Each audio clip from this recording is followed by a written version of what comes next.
tunayo habari moja kwa siku ya leo. Mnakumbuka tarehe 30 Aprili mwaka huu wa 2026, Jeshi la Polisi Kanda Maalum ya Dar es Salaam lilianza uchunguzi wa kina wa mauaji ya mtu aliyejulikana kwa jina la James Rogers Temba, aliyekuwa mwanafunzi wa mwaka wa pili katika chuo cha usimamizi wa fedha maarufu kama IFM ambacho kipo hapa jijini Dar es Salaam.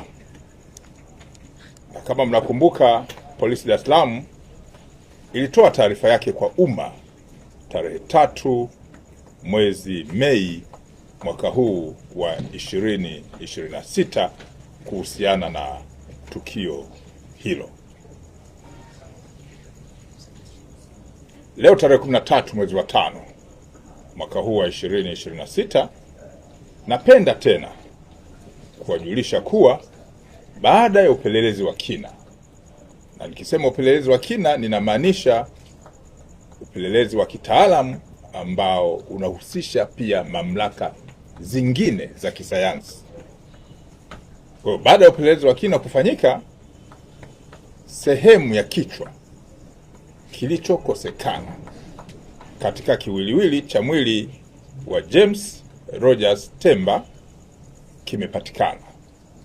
kimepatikana huko eneo la Kitunda Kibeberu katika wilaya ya Ilala jijini Dar es Salaam. Sehemu ya kichwa hiki kimekutwa kikiwa kimefukiwa ardhini na waliotekeleza uhalifu ule.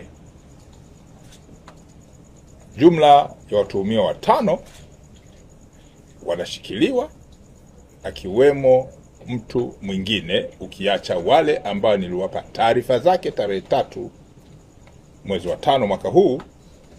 Leo tarehe 13 ameongezeka mtuhumiwa mwingine ambaye amefahamika kwa jina la Saidi Ali au maarufu kama Side.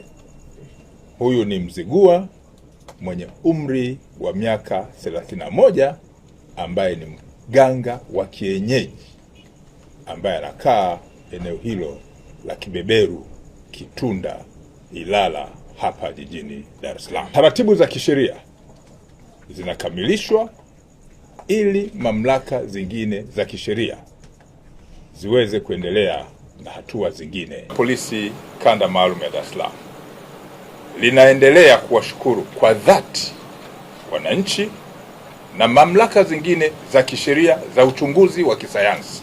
Narudia, Jeshi la Polisi Kanda Maalum ya Dar es Salaam linaendelea kuwashukuru kwa dhati wananchi na mamlaka zingine za kisheria za uchunguzi wa kisayansi ambazo zimetoa na kuonyesha ushirikiano wao mkubwa na kuwezesha kupatikana kwa taarifa hizi za mafanikio katika uchunguzi wa jambo ambalo lilitokea.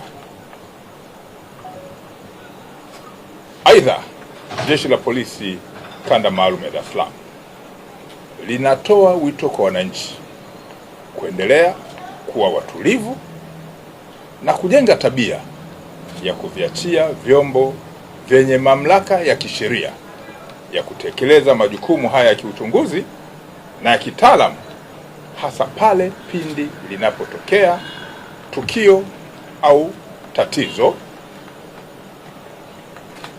na kuwaomba kuacha tabia ya kutoa taarifa za upotoshaji zenye lengo la kuchelewesha upelelezi na kuzua taharuki. Polisi Dar es Salaam inaendelea kulani, narudia, Polisi Dar es Salaam inaendelea kulani watuhumiwa waliotekeleza tukio hili baya na la kusikitisha, na litaendelea kufuatilia kwa karibu shauri hili na mengine ili kuona haki inatendeka dhidi ya watuhumiwa waliotenda tukio hili kubwa na baya kama nilivyolieleza.